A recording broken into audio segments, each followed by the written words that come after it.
구독, 좋아요, 그리고 공유까지도 눌러주시면 저에게 도움이 되겠습니다.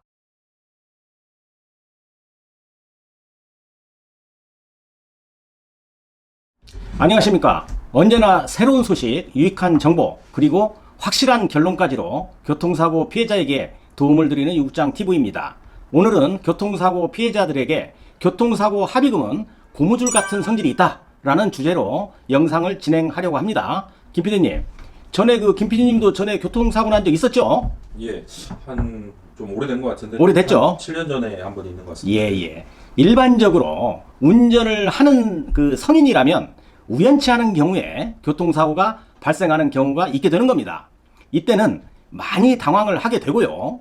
경험이 없는 피해자라고 한다면 병원 치료 및 합의금을 받는 방법 등에 대해서 생소해서 어려움을 겪는 분들이 많을 겁니다. 치료는 병원에서 의사가 해주는 거 맞죠? 네. 교통사고 합의금은 의사가 안 해줍니다. 어떠한 기준으로 얼마의 금액을 받아야만 적절한 합의금인지 좀 궁금하기도 하겠고 난감할 수도 있는 것입니다.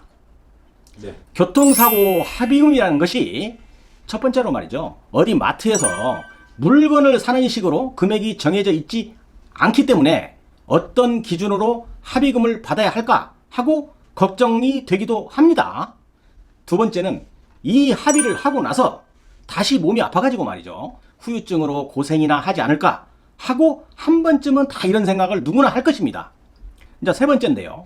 교통사고 합의를 하는 것도 어느 한 전문 영역이거든요. 이 분야에 대해서 알고 있는 것과 모르는 것은 합의를 하는데 많은 차이점이 있다고 저는 생각을 합니다. 다음에 합의금은 우리가 마트에서 말이죠. 뚜부 한 모 산다, 두 모 산다 이렇게 사는 것처럼 가격이 정해져 있지 않기 때문에 또 기계나 컴퓨터가 데이터를 뽑아가지고 종결하는 것도 아니고 보험회사 담당 직원이 사건 처리를 하는 것이기 때문에 즉 사람이 처리한다는 것은 사안마다 조금씩은 융통성이나 기교 등이 개입될 수 있다는 것입니다. 그렇기 때문에 합의는 쉽지 않다고 말씀을 드리는 거죠. 네. 진단이 아주 많이 나오는 환자가 있어요. 즉 골절 환자나 수술 환자들은 합의에 대해서 급하게 접근을 하지 않아도 됩니다. 보험회사도 말이죠. 어차피 크게 다친 환자이므로 시간적으로 여유가 있겠고요.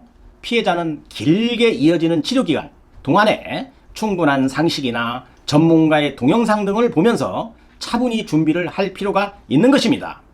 네. 여기에서 아주 걱정이 되는 교통사고 피해자는 진단 2주, 3주, 진단 4주 정도의 피해자가 되는 것입니다. 아주 큰 부상도 아니기 때문에 피해자도 치료나 보상에 대해서 대충 소홀할 수도 있고요.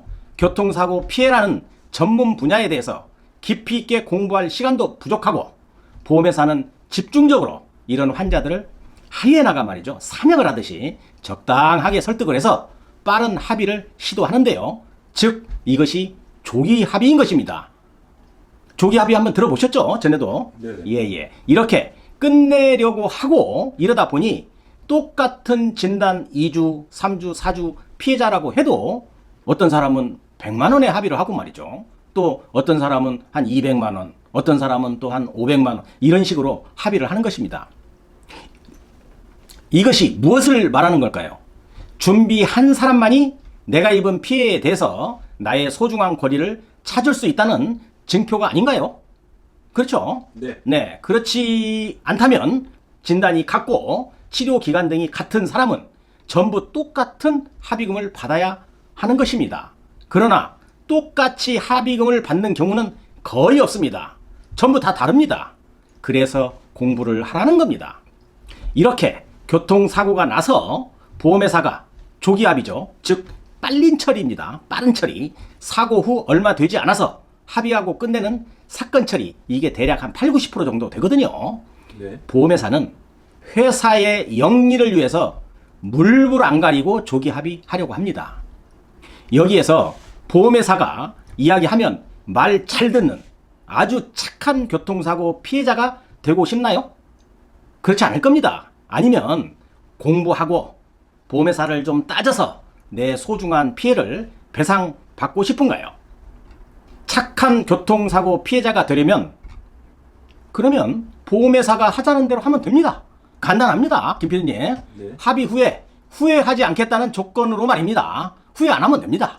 네. 자, 결론입니다. 어느 조직에도 규칙이나 규정은 다 있는 것입니다.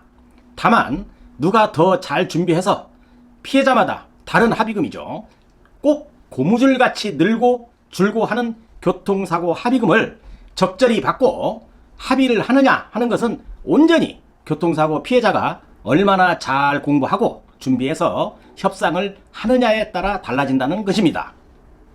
보험회사 직원은 말이죠. 밥 먹고 하루 종일 교통사고 처리를 하러 다니는 그런 직업입니다. 아무것도 모르고 공부도 안 하고 협상을 하겠다고 협상을 하게 되면 그 협상이 잘 될까요?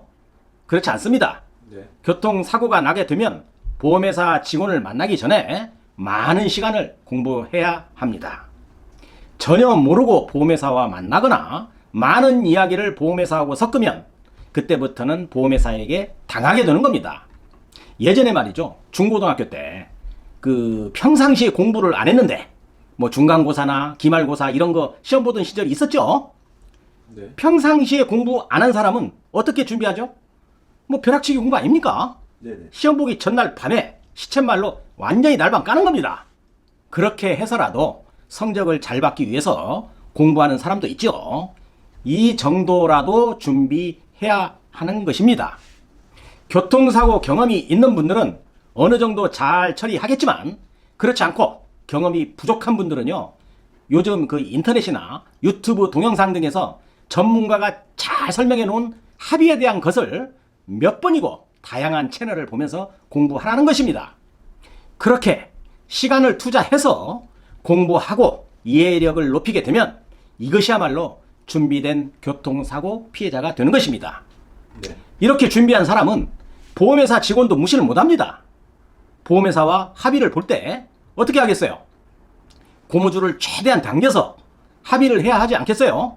네. 네, 고무줄은 누가 대신 당겨주지 않습니다. 고무줄을 적당하게 당기면 적당한 금액의 합의금을 받게 되는 것이고 어디까지 늘어나는지를 아는 사람은 그 늘어나는 곳까지 당겨서 합의를 하지 않겠어요?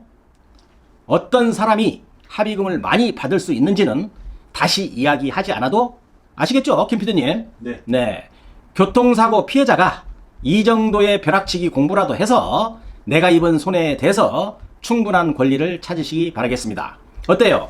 오늘은 좀 쉽게 설명을 드린다고 교통사고 합의금을 고무줄에 비유를 했는데요. 어떻게 설명이 좀 쉽게 되는지 모르겠습니다. 김 PD님. 네네. 뭐 좀 어렵지 않았죠? 고무줄같이 합의금은 늘어났다 줄어났다 사람에 따라서 다 다르다 이렇게 이제 설명을 드린 겁니다. 네. 자, 오늘은 여기까지 하겠습니다.